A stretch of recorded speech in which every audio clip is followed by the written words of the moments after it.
దివ్య head massage చేయవా? కొంచెం ప్రేమగా అడగొచ్చు కదా, చేస్తాను. వద్దులే, ఆ నూనె బాటిల్ తెచ్చి నేనే చేసుకుంటా.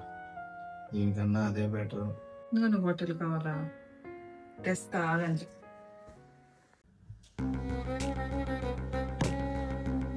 రాసుకోండి. రాసుకుంటా. నాకేమన్నా భయమా?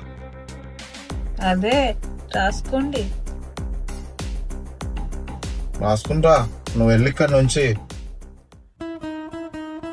ఎందుకు నుంచున్నావు? నాకు తెలుసు రాసుకోవడం. వెళ్ళు. అమ్మో, ఇప్పుడు దీన్ని ప్రేమ కడగాల? అడిగేదా కదిలేలా లేదు. సరే బాయ్. ప్రేమగా. సరిపోలా. బేబీ రాయో ప్లీజ్. ఎందుకు జన్మించితి కలియుగమునా